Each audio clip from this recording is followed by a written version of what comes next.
नमस्ते बच्चों, ओम शांति। आप सभी खुश होंगे, अच्छे होंगे, बढ़िया होंगे, तंदुरुस्त होंगे। हमें आशा है कि आप सभी जो यह प्रोग्राम शुरू किया है सकारात्मक जीवन शैली, इसको जरूर सुन कर के अपने जीवन के अंदर इसको धारण भी करते होंगे ही। आज हम चर्चा करेंगे इसी टॉपिक के अंदर जो हमने पिछले एपिसोड में कहा था कि एक एक मूल्यों के ऊपर हम विस्तार से चर्चा भी करेंगे। तो बच्चों, आज हम चर्चा करने जा रहे हैं स्वच्छता के ऊपर। तो स्वच्छता एक बहुत बड़ा गुण है, सद्गुण है। स्वच्छता अर्थात क्या? स्वयं को अच्छा बनाना। तो जैसे कि हर कोई चाहता है कि हमारे पास धन की देवी हो, धन की देवी हमारे घर पर आए, और उसके लिए क्या करते हैं बच्चों मालूम है? सभी अपने घर की अच्छी तरह से साफ सफाई करके लक्ष्मी जी का आह्वान भी करते हैं ताकि घर में धन आए। उसी प्रकार बच्चों, हम सरस्वती जो देवी है, विद्या की देवी है, वो भी अगर हमारे बुद्धि में ठहर जाए तो उसके लिए क्या चाहिए? स्वच्छता। तो ये स्वच्छता का जो गुण है, ये बहुत बड़ा गुण है। तो सरस्वती यह जो नाम है, इसमें स्वच्छता भी आता ही है, ये गुण आता ही है। जैसे अगर मैं आपको सरस्वती का मीनिंग बताऊं तो स मीन्स सत्यता, सम्मान, सहयोग। र मीन्स क्या? रहम दिल। स्व मीन्स क्या? स्वच्छता। और ती अर्थात क्या? त प्लस ई माना त्याग और ईमानदारी। तो हमें अपने जीवन के अंदर स्वच्छता को अपनाना ही चाहिए ताकि विद्या की देवी सरस्वती प्रसन्न हो जाए और हमारी बुद्धि भी प्रखर बने। तो बच्चों, स्वच्छता भी दो प्रकार की होती है, बाह्य स्वच्छता और आंतरिक स्वच्छता। तो बाह्य स्वच्छता माना क्या? जो शरीर की जो स्वच्छता है, तन की जो स्वच्छता है। बाह्य स्वच्छता में बहुत सारी बातें हैं। घर की स्वच्छता है, स्कूल की स्वच्छता है, फिर जिस कॉलोनी में हम रहते हैं उसकी स्वच्छता है, जिस गांव शहर में रह रहे हैं उसकी स्वच्छता है। तो हमें स्वच्छता के ऊपर ध्यान जरूर देना चाहिए। तो सबसे पहले तन की स्वच्छता। तो तन की स्वच्छता में आप बच्चे सभी समझ गए ही होंगे कि तन की स्वच्छता माना डेली हमें क्या करना चाहिए? स्नान जरूर करना चाहिए। तो रोज नहाना है, हमारे जो नाखून है उसको भी काटना है ना। बाल ज्यादा आपके बढ़ गए हैं तो कहते हैं ना, बाल बढ़ गए हैं, उसको भी क्या करना चाहिए? काटना चाहिए। तो शरीर की जो स्वच्छता है, अभी कईयों की क्या आदत होती है, कोई तो स्नान करते नहीं है, तो जैसे कि आलस्य अलबेलेपन के कारण नहीं करते हैं। वो बात अलग होती है, जब हम बीमार होते हैं, हमें बुखार आता है, तब की बात अलग होती है। लेकिन बच्चों, हमें रोज जरूर स्नान करना चाहिए। जो नहीं करते वो क्या करते हैं कि शरीर की अगर बदबू न आए, स्मेल ना आए, तो उसके लिए क्या करेंगे? इत्र लगा लेंगे। तो उससे क्या होगा? लेकिन खुद को तो ये फील होगा ना कि आज मैंने स्नान नहीं किया है, तो खुद को ही अच्छा फील नहीं होता है। इसीलिए बच्चों, रोज स्नान करना चाहिए। तो मैं एक प्रसंग आपको सुना रही हूँ। एक बच्चा स्कूल में नहाकर नहीं जाता था, उसके बाल ऐसे बड़े हुए थे, बिल्कुल नहीं। तो उससे क्या होता था? उसके कपड़ों की बदबू भी आती थी। तो सभी उससे बहुत दूर भागते थे, कोई उसके पास नहीं आता था। तो उसको बहुत ऐसे फील होता था कि मेरे पास कोई नहीं आता है। तो एक दिन क्या हुआ, टीचर ने उस बच्चे को आईना दिखाया, और आईना जब उसने देखा तो उसको खुद को ही नफरत आई कि मैं ऐसा हूँ। तो इसीलिए टीचर ने उसको कहा कि देखो, तुम्हें क्या करना चाहिए? रोज स्नान करना चाहिए और स्वच्छ कपड़े भी पहनने चाहिए। तो दूसरे दिन से उसने वैसा ही किया। उसने स्नान करना शुरू किया, स्वच्छ कपड़े भी पहनना शुरू किया, और जब आया फिर से टीचर ने उसको आईना दिखाया। तो अब वो मुस्कुराने लगा। तो बच्चों कि हमें अपने जो बाह्य तन की जो स्वच्छता है उस पर जरूर जरूर हमें क्या करना है, ध्यान देना चाहिए। फिर है घर की स्वच्छता। तो घर की जो स्वच्छता है, कई बार हम क्या करते हैं, स्कूल से आते हैं और आते ही हमारी जो स्कूल बैग होती है, पानी की बोतल होंगी, स्कूल में हम जो टिफिन लेकर के जाते हैं, कई बार निकालते भी नहीं है स्कूल बैग में से, वैसे ही रहने देते हैं। तो हमें इसका जरूर ध्यान देना चाहिए बच्चों कि खुद का ध्यान रखना चाहिए। माना जो भी चीजें हैं जहाँ पर रखी जाती है वहीं पर रखनी चाहिए। नहीं तो कई बच्चे क्या करते हैं, आए स्कूल से, बैग को ऐसे ही कहाँ पर भी रख दिया, कहीं सोफे पर रख दिया, ऐसे ही नीचे कहीं पर पड़ी है। तो इन बातों को, ये छोटी छोटी बातें हैं बच्चों, लेकिन इससे ही हमारे जीवन के अंदर अच्छे मैनर्स भी आते हैं। तो स्वच्छता मीन्स क्या कि जो चीजें जहाँ रखनी चाहिए उसको वहीं पर हमें रखना जरूरी है। तो ये है हमें घर की स्वच्छता के बारे में। और भी सारी बातें हैं, जैसे कि हम भोजन करते हैं तो भोजन करने से पहले हाथों को हमें क्या करना चाहिए, बिल्कुल साफ स्वच्छ करना चाहिए, हाथ अच्छे से धुलाई करनी चाहिए। जैसे स्कूल में से आए तो हाथ पैर हमें धुलाई करने ही चाहिए। और सबको कोरोना ने तो सिखा ही दिया है ना बच्चों कि हाथों को सैनिटाइज करना है, अच्छे से धुलाई करना है। तो कोरोना का भी हम शुक्रिया करते हैं कि कोरोना ने हमें सिखा दिया कि अंदर से भी स्वच्छ रहना है और बाहर से भी स्वच्छ रहना है। और हमारी जो आदरणीय परम आदरणीय जो जानकी दादी जी थे, most stable mind in the world, तो वो हमेशा सच्चाई और सफाई और सच्चाई, इस पर अटेंशन जरूर खिंचवाते थे। और इसीलिए हमारे जो माननीय प्राइम मिनिस्टर है नरेंद्र मोदी जी, उन्होंने जो सफाई अभियान निकाला, तो राजस्थान स्टेट के आदरणीय जानकी दादी जी को एम्बेसडर बनाया था स्वच्छता अभियान के लिए। तो बच्चों कि सिर्फ बाहर की स्वच्छता नहीं, लेकिन हमें जो अंदर की जो स्वच्छता है उस पर भी हमें बहुत ध्यान देना है। तो कई क्या करते हैं, अपना जो घर है ना उसको स्वच्छ रखते हैं और बाहर क्या करेंगे, कूड़ा कचरा डाल देंगे। तो उसको क्या स्वच्छता कहेंगे? हमने स्वच्छ किया नहीं ना। और इसीलिए हमें जैसे जिस प्रकार हम अपने घर की स्वच्छता चाहते हैं, स्कूल की स्वच्छता चाहते हैं, तो उसी प्रकार हमें आसपास भी हमें हमारा जो परिसर है उसको हमें स्वच्छ जरूर रखना चाहिए। तो एक व्यक्ति था, उसकी मुझे एक कहानी याद आ रही है, वो मैं आप सबके साथ शेयर कर रही हूँ। उसके यही दिल की आश थी कि मेरे घर में देवी आए। तो मेरे घर में देवी आए, लक्ष्मी देवी आए, तो उसके लिए वो आह्वान करता था, लेकिन कभी उसके घर आती ही नहीं थी। तो उसने क्या किया कि चलो घर में जो कूड़ा कचरा पड़ा हुआ है उसको मैं अच्छी तरह से साफ सफाई कर लेता हूँ, जहाँ पर धूल मिट्टी बैठी हुई है उसको भी साफ कर लेता। लेकिन उसने जो साफ किया तो उसने क्या किया, कचरे को कोने कोने में छिपा दिया। अब वो तो सो गया, अभी उसको लगा कि लक्ष्मी देवी प्रसन्न होगी और जरूर जरूर घर में आगमन होगा।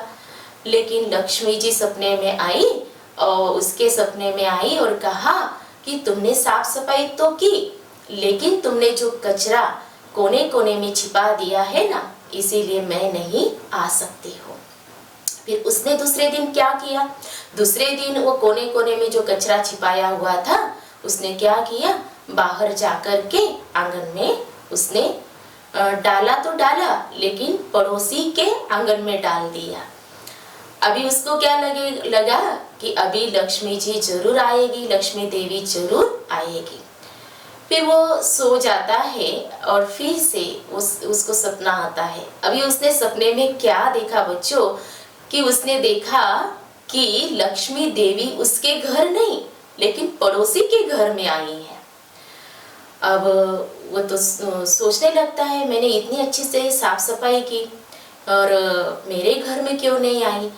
तो लक्ष्मी देवी ने उसको बताया कि तुमने जो कूड़ा कचरा था वो पड़ोसी के आंगन में डाल दिया, लेकिन पड़ोसी ने क्या किया पता है, तुमने जो डाला हुआ कचरा था वो भी उठाया और उसने डस्टबिन में डाल दिया। तो इसीलिए मैं तुम्हारे पास नहीं आई लेकिन पड़ोसी के घर में आई। तो बच्चों, हमें स्वच्छता रखनी है। ऐसे नहीं कि दूसरे के पास हम अपना जो कूड़ा कचरा है वो डाल दें। तो जो भी करना है वह ऐसे समझ करके करना है कि मैं देख रहा हूँ और भगवान मुझे देख रहा है, तभी देवी हो या भगवान हो जरूर प्रसन्न होंगे और लक्ष्मी देवी का आगमन जरूर होगा।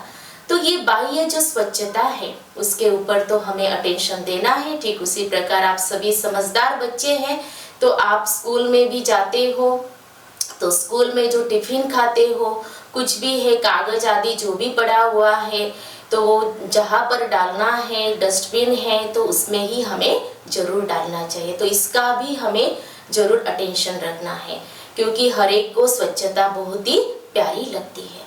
तो ये बाह्य स्वच्छता के बारे में बच्चों हमने चर्चा की। अब आंतरिक जो स्वच्छता है, आंतरिक स्वच्छता अर्थात अंदर में कोई भी मैलापन न हो। मैलापन अर्थात क्या, किसी के प्रति ईर्ष्या न हो, द्वेष न हो, घृणा भाव न हो, नफरत की भावना न हो, बदला लेने की भावना न हो, कोई छल कपट न हो। तो अंदर से हम बिल्कुल स्वच्छ रहे।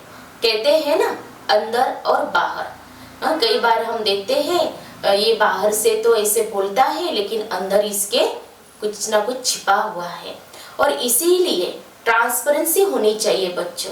तो ट्रांसपेरेंसी माना अंदर बाहर एक होना चाहिए। तो आंतरिक जो स्वच्छता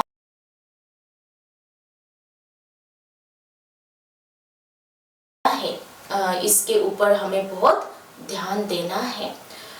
मुझे एक कहानी याद आ रही है। एक व्यक्ति था, तो उसको बहुत बुरी आदतें थी, उसके अंदर बुरी आदतें। तो बुरी आदतें ऐसी थी, उसको शराब पीना, फिर सट्टा खेलना आदि ऐसी बहुत बुरी आदतें थी। तो उसने जो भी कमाई की थी, जो भी उसका बिजनेस था, तो उसने सारा वो सट्टे में गवा दिया। अभी वो बिल्कुल कंगाल हो चुका था, और कंगाल होने के बाद वो उदास रहने लगा। उसके जीवन के अंदर निराशा छा गई। फिर उसने सोचा कि जैसे मेरे जीवन के अंदर अंधकार छा गया है, उदासी है, तो मैं अपना जो पड़ोसी है ना, उसका जीवन भी ऐसा ही बना दूंगा। उसके अंदर ईर्ष्या भाव उत्पन्न हुई।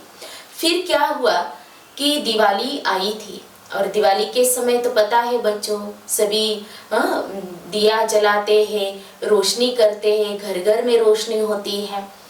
तो पड़ोसी के घर में तो बहुत रोशनी थी, दिए जल रहे थे, और इससे देखा नहीं गया।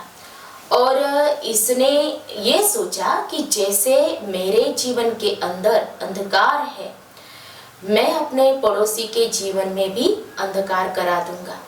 और उसके मन के अंदर ऐसा विचार चला और उसने वैसा ही किया। उसने क्या किया, एक मोमबत्ती ली और वो उस मोमबत्ती को उसने पड़ोसी के घर के बाजू में माना रख दिया, और एक पर्दा था उसके नीचे उसने उस कैंडल को, मोमबत्ती को रख दिया। अभी जाकर के और तो रख के तो आया, और इधर अपने घर पे आकर के वो बहुत खुश होने लगा। इतना खुश होने लगा कि अभी वो पड़ोसी का घर क्या हो गया होगा, आग में जलकर खाक हो गया होगा। ऐसे सोच सोच कर वो खुश हो रहा था। उतने में क्या होता है, पड़ोसी एक मोमबत्ती लेकर के, जली हुई मोमबत्ती लेकर के इसके घर आता है और इसको कहता है कि चलो आज दिवाली है, दिवाली की आपको बहुत बहुत बधाई मुबारक, और ये मैं मोमबत्ती लेकर के आया हूँ, इससे आपके घर में भी दिया जलाते हैं, आपका जो भी हुआ है सब ठीक हो जाएगा, आपका जीवन भी खुशियों से भर जाएगा। जैसे कि अभी इस दिवाली में सब अंधकार दूर होकर के आपके जीवन में भी रोशनी छा जाएगी। जैसे ही इस व्यक्ति ने ये सुना, इसको बहुत ही पश्चाताप हुआ। उसको लगा कि यार अरे मैंने ये क्या कर दिया कि मेरे अंदर इतनी ईर्ष्या उत्पन्न हुई और जिसके कारण मैंने उसके घर को जलाना चाहा। वो तुरंत भागता है पड़ोसी के घर की ओर, दरवाजे के पास भागता है, देखता है और शुक्रिया करता है भगवान का कि थैंक्स भगवान जी कि सिर्फ पर्दा ही जला और थोड़ा सा दरवाजा जला हुआ था, पूरा घर नहीं जला। तो देखा बच्चों कि उसको आजीवन क्या रहता कि पश्चाताप रहता। और उसने क्या किया, फिर उस सारी बात अपने पड़ोसी को बताई कि मेरे मन के अंदर ऐसे ऐसे विचार आए, क्योंकि उसका मन स्वच्छ नहीं था, अंदर उसके मन के अंदर स्वच्छता नहीं थी, और इसीलिए उसने बहुत दिल से पड़ोसी से माफ़ी मांगी और पड़ोसी ने उसको दिल से माफ भी कर दिया। तो बच्चों, जब हमें रियलाइज होता है कि मेरे से ये गलतियाँ हो गई है, कोई बात नहीं, आप हमेशा उन गलतियों को याद भी नहीं करना, लेकिन क्या करना, दिल से माफ़ी मांग लेना। एक तो स्वयं से माफ़ी मांग लो और जिनको हमने दुख दिया है उनसे माफ़ी मांग लो। अगर उनके पास जाकर के माफ़ी भी नहीं मांग सकते हो, लेकिन मन ही मन उनसे आप जरूर जरूर क्या करो, माफ़ी मांग लो।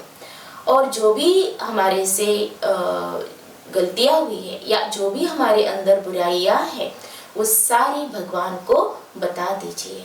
तो क्या होगा, आपको बिल्कुल ऐसा लगेगा, हल्कापन महसूस होगा और भगवान ने हमें भी माफ़ कर दिया है। तो बच्चों, कुछ ऐसे स्लोगन्स हैं वो हमेशा आप याद रखना, जैसे कि स्वच्छता ही सुंदरता है, सच्चे दिल पर साहब राजी, दिल साफ तो मुराद हासिल, सच तो बिठो नच, और cleanliness is next to God. तो ये कुछ जो स्लोगन हैं बच्चों, आप हमेशा अपने जीवन के अंदर जरूर जरूर अपनाएंगे, इनको याद करेंगे और विशेष अटेंशन देंगे। अंदर और बाहर हमें क्या बनना है, स्वच्छ बनना है, मन के अंदर कोई भी मैलापन न हो। तो ये स्वच्छता का जो गुण है बच्चों, बहुत बड़ा गुण है। और प्रजापिता ब्रह्मा कुमारी ईश्वरीय विश्वविद्यालय का जो हेडक्वार्टर है, मुख्यालय है, तो कोई भी जब आता है माउंट आबू में तो कहते हैं कि यहाँ बहुत ही स्वच्छता है, पवित्रता है, और यहाँ आकर के ही ऐसे लगता है कि जैसे कि हम स्वर्ग में ही पहुँच गए हैं। तो बच्चों, हम भी यही प्रयास करें और अपना स्वयं को स्वच्छ बनाएं, अपना परिसर जो जहाँ पर भी हम रहते हैं आजू बाजू का, उसको भी हम स्वच्छ रखें, ताकि हमें सबकी क्या मिले, दुआएं मिले। तो अभी हम सभी मेडिटेशन करेंगे हमेशा की तरह। तो सभी बच्चे रिलैक्स हो जाइए, बैठ जाइए और चेक करेंगे अभी। जिस प्रकार हमने पहले यह मेडिटेशन किया था कि मैं भगवान की बगिया का चैतन्य फूल हूँ, उसी प्रकार आज रियलाइज करेंगे कि मैं इस शरीर रूपी मंदिर में बैठा हुआ एक चैतन्य देव व देवी हो। जिस प्रकार मंदिर की स्वच्छता की जाती है, अर्थात शरीर की स्वच्छता की जाती है, शरीर को हम स्वच्छ रखते हैं, ठीक उसी प्रकार मुझ आत्मा को,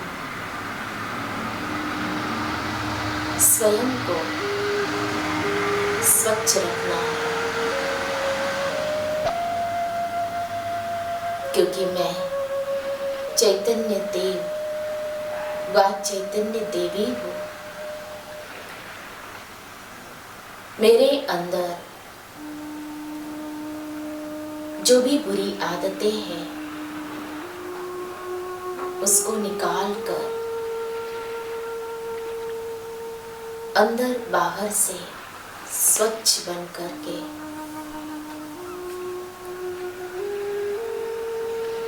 चैतन्य देव व देवी बनना है। अब मुझ आत्मा ने यह रियलाइज किया है